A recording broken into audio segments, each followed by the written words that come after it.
bounce, come on, bounce, come on. Everybody, Midwest, Dirty South, just bounce. Get your hands up, bounce, come on.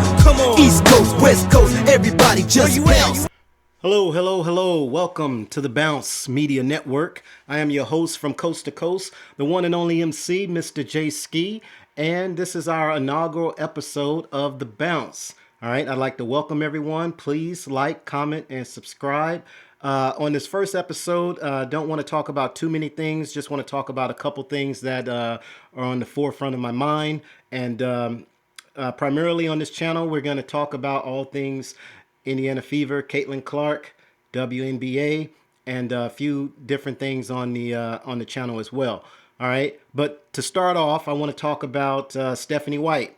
All right, Stephanie White, as we all know, is the coach that we not sure if we want or if we need. Okay, and the reason I say that is because it seems like the fan base is kind of split on Stephanie White.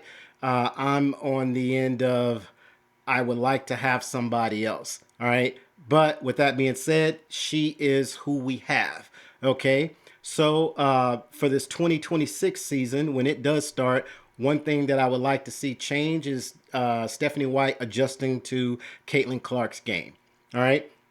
We all know Stephanie White had a history over at Vanderbilt College. She was a coach over there, and that didn't work out so well. It didn't go so good for her there. So she was at a leave of absence there, and then and now Vanderbilt is doing much better now that she's gone.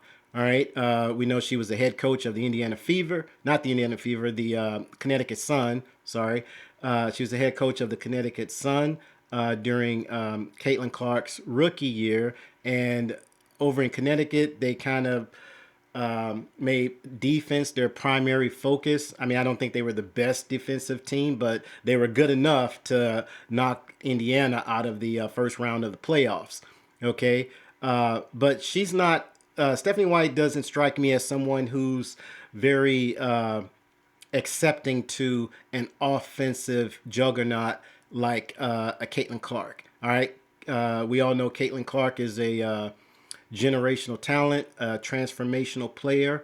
I started paying attention to her when she was with the Iowa Hawkeyes during her sophomore year. I did catch a couple glimpses of her in her freshman year, but she wasn't really on my radar until her sophomore year because everyone, I watch a lot of college ball, so everyone was talking about, Caitlin Clark, this girl from Iowa Hawkeyes. I don't think Iowa was on anyone's radar 2018, 2019.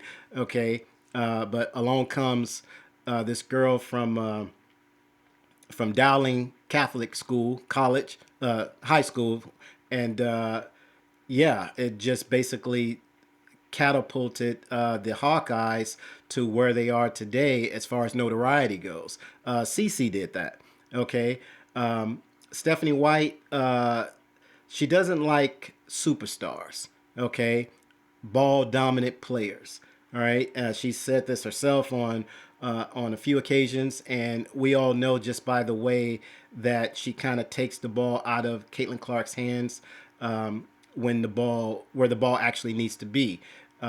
We know when Christy Sides was the coach in Clark's rookie year in 2024, we saw similar things in the first half of that season.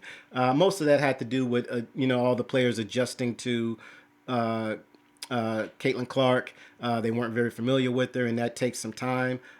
She really didn't have time graduating her senior year and going straight into the W. There was really no time for team building and things like that.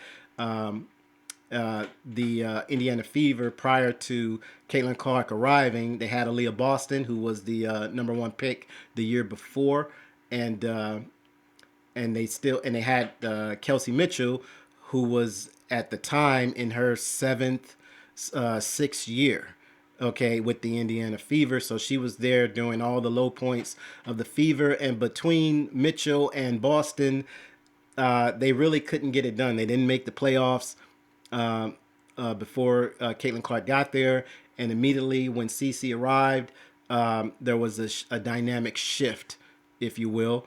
She in that second half of the season after the Olympic break, uh, Caitlin Clark basically pushed that team to new heights that they hadn't seen before. Okay, and it showed in the attendance and everything carried over from Iowa with her fan base, and yeah, they started winning and they made it to the first round of the playoffs. Yeah, they got knocked out by, Stephanie White's team, the Connecticut Sun, but most of that had to do with I think, some dirty tactics in that the second game with the eye poke from Delusions, and we all know how everybody kind of reacted to that. I still think she kind of did it on purpose, but that's neither here or there. What I would say is, had there been a third game and they went back to Indiana, I strongly believe that. I mean, for the majority believes that the Fever would have won that game and it would have became more of a series. Okay, if it was the best out of five versus the best out of three. Okay, so Stephanie White is the type of person that she believes that the players need to adjust to her system. Her system is the end all and be all. Okay, and it can't be like that. That's an old way of thinking. And when you have a player like Caitlin Clark and even Aaliyah Boston, the two of them together, you need to let Caitlin Clark be the floor general, and you just sit back and monitor the game. And make sure that the balls and strikes are called as they should. Make sure that the timeouts are called when they should be, and but for the most part, let your star run the floor. Okay, we saw what that looks like when Christy Size allowed Caitlin to do that in 2024. Everything shifted and the whole dynamic of the game changed, and it was fun. Okay, the first half of the season, it was a little cringy watching it because that's not what we were used to seeing from Caitlin Clark coming from Iowa. But things started to pick up after that Olympic rest, the break in the Olympics, and they got some much needed rest. And the game started. They allowed the game to come to them. So yeah, Steph White needs to adjust. She needs to adjust and give CC the reins of the team and go from there. All right. So the next thing I want to talk about, the WNPA. The WNPA, they are delusional. Okay, they are going to have to get a grip, come to grips on what it is they're asking for versus what it is they have.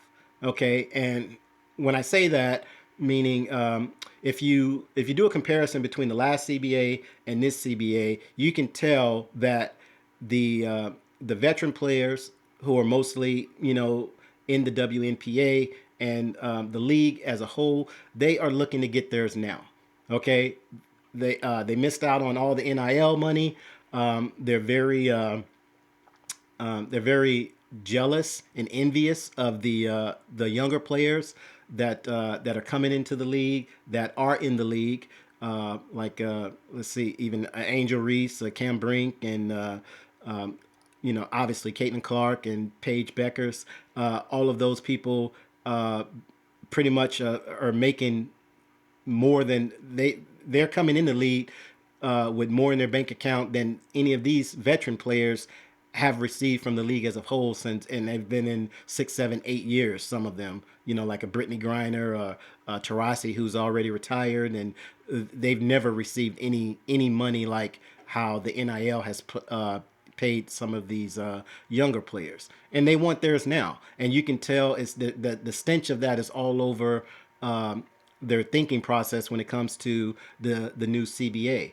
All right, they want us to believe that they're trying to make things better for the new players coming in and the players that are there now. It's like it's not adding up to that with Nafisa Koya and Brianna Stewart, Turner. They all Alicia Clark. Those players. They want their money and they feel like they're owed it, and some of them are in their mid to late 30s, and they don't have very much left in them as far as seasons goes. So they want to make sure that they get 1 or 2 years with leaving as a millionaire, even if it's on the low scale of that, before they leave. Okay, so that makes them delusional because that's not. They're trying to get everything right now, all at once in this new CBA, and the league isn't. The league isn't going for it. That's why they didn't even reply or respond to their last proposal. They didn't make a new proposal. They said, "You guys aren't serious. Come back to us when you are serious. We're not. We're just going to leave this message on unread and move on." And they put out a schedule for the new season, and that tells me that they're going to move on without him. All right, and I've been saying this in my circles for a while. They need to use this as a cleansing process to weed out these old players and the way their mind frame, the way that they are thinking about how the league should be. Okay, I would bring in replacement players personally, and just start. All of these, most of the majority of the league, 80%, 80 to 85% of them are free agents anyway. So you don't have to even offer them a contract. I would use that as a linchpin to get them out of here. That's what I would do. All right. The last thing I want to talk about is something that just came out recently about Nike. Nike and their practices on how they chose to navigate within their organization, as far as a lot of DEI stuff going on, and the way that they're marketing things. I know, coming from my background as a player, as a sports advocate, and just my history in general when it comes with Nike. I'm a Nike connoisseur. I've always worn Nikes. I remember when I bought my first pair of J's back in the when I was in high school in the '90s, the Jordan threes. Didn't have the money for the ones or the twos. I didn't get a pair until I got my first part-time job when I was 15 years old. Yeah, I had a pair of Nikes, the Jordan threes, and I've been Team Nike all the way. But I'm really disappointed in from what I'm hearing, because that makes me think that they chose to and this may be true or may not be true, but it at least leads me to believe that they chose to market and push certain individuals over, say, a Caitlin Clark. All right, it's 2026, and we still don't have a signature shoe from Caitlin Clark. I know they gave her the Kobe's, the PEs, and those were nice, but everybody wants that signature shoe. Okay, and I know it takes time to develop and come out with something, but even prior to a shoe, just the merchandise in general, I don't know if it had anything to do with the logo, but the logo has Caitlin Clark's brand. Her logo has grown on me, but I'm not overly enthusiastic about it. The only thing that makes me like it is knowing that it's hers. Okay, but it's not like groundbreaking. So it didn't. I don't. You can't sell me on that. It took 2.5 to 3 years to come out with her logo, and that was holding everything up. I just don't believe that. But even prior to the logo coming out, they really didn't really push any merch. They her rookie year T-shirt, that was something anybody with a computer and a sense of graphics and Photoshop and what have you could have come up with on their own in their basement.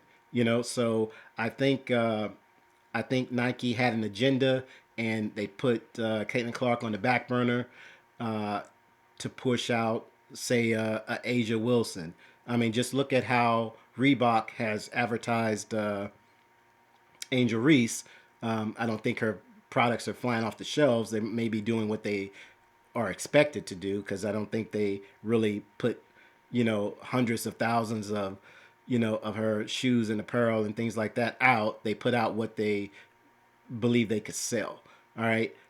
When Caitlin Clark came into the league in 2024 in her rookie year, you couldn't find anything, a Wilson basketball, a thermos, anything with everything was selling out. Okay, and a company like Nike could have made hundreds of millions of dollars off of Caitlin Clark in her rookie year, and they chose to basically sideline her for an Asia Wilson, maybe. At least that's what everyone is thinking. Okay, whether it's true or not, maybe things lined up the way that it lined up, but something doesn't quite smell right there, and you can't really can't pee on my leg and tell me it's raining, because I'm not really gonna believe it until you show me otherwise. All right, but pretty much that's it, guys. That's all I want to get into today. Please like, comment, and subscribe.